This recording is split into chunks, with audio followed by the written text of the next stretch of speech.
President Akufo-Addo, in his message on the state of the nation, gave the strongest indication yet that the controversial Ejapa mineral royalties deal will be back in Parliament soon. I call for a national discourse on the long-standing issue of illegal small-scale mining in our country. Yes, in the last 4 years, so much has been achieved in cleaning up this industry, training miners in the best methods of mining, introducing community mining, enacting additional regulatory legislation. But the reality is that illegal small-scale mining remains a major problem. I am confident the new energetic Minister for Lands and Natural Resources and a Member of Parliament for Damango constituency, the Honorable Samuel Abujinapo, will rapidly facilitate the holding of this national dialogue and will work to build on the progress of his predecessors by enhancing regulation of this sector, which should be anchored on the protection of the environment and on community mining. The Speaker, let me at this point assure the House that in the course of this session of Parliament, government will come back to engage the House on the steps it intends to take on the future of the Ejapa transaction. The President earlier in his speech recounted how government had cushioned Ghanaians amid the COVID-19 pandemic. The fiscal responsibility rule of keeping a deficit within a threshold of 5% of GDP and a positive primary balance for every year was suspended in 2020 to enable fiscal operations accommodate the impact of the pandemic. I indicated at the time that we know what to do to bring the economy back to life. What we do not know how to do is to bring people back to life. That is why government did not hesitate to institute measures to protect the lives and livelihoods of Ghanaians, even if it was to the temporary detriment of our much sought-after fiscal stability.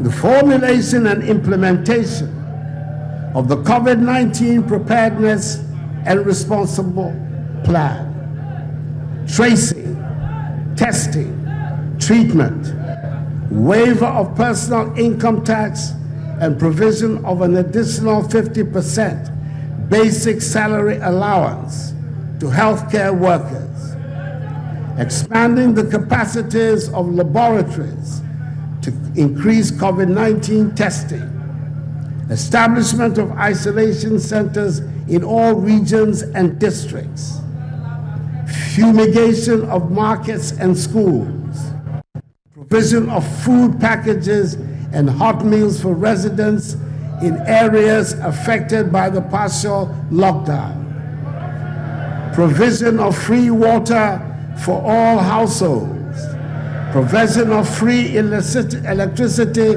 for lifeline consumers, and a 50% discount for all other consumers, reduction in the communication service tax from 9% to 5%. The President announced the setting up of medical waste treatment plants across the country to deal with the waste from the COVID-19 vaccination exercise. 24th February, government secured the first batch of vaccine doses from the COVAX facility. The vaccination campaign is currently ongoing, with 262,335 number of Ghanaians receiving the first dose of the vaccines as at 10:30 a.m. this morning.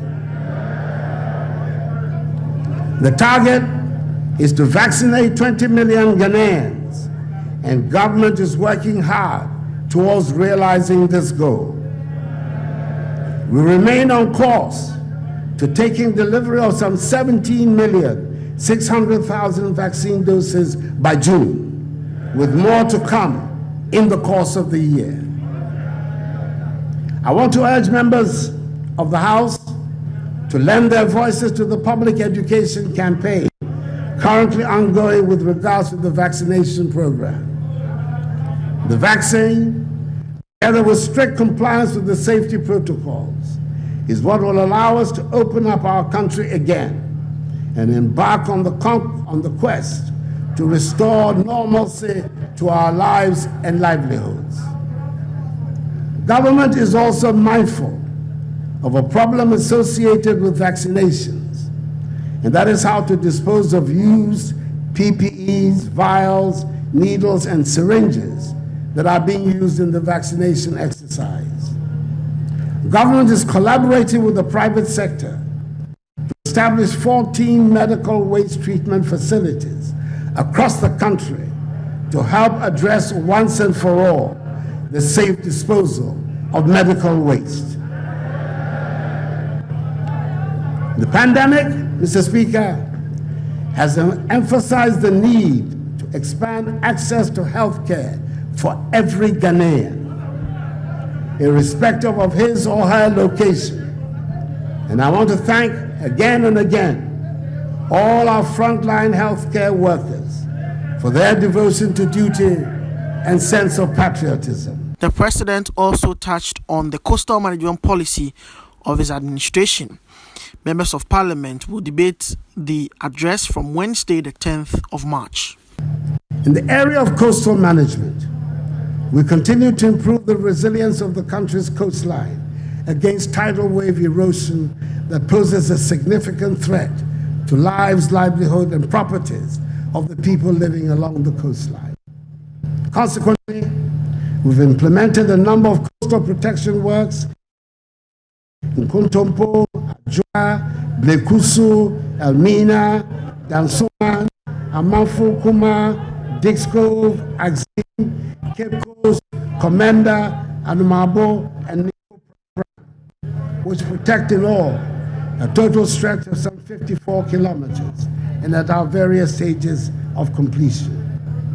Government has also implemented the National Food Flood with the overall goal of reducing the incidence of flooding across the country. The construction of the multi-purpose Poalugu Dam project is aimed at mitigating the regular floods that occur in the White Volta Basin, covering parts of the Upper East and Northeast regions. Preparatory activities started in 2020 and will be completed by the first half of this year, with actual construction commencing in the second half of this year. Commissioning is expected in 2025. It is the single largest investment in the northern part of Ghana made by any government. Once completed, it will add 60 megawatts of hydropower and 50 megawatts of solar power to the national grid, thereby improving the quality of power supply in the northern part of Ghana. The 25,000 hectare irrigation scheme will be bigger than the total size of irrigated projects implemented in the country since independence, and will boost food production in the northern part of Ghana, thereby boosting economic development in northern Ghana.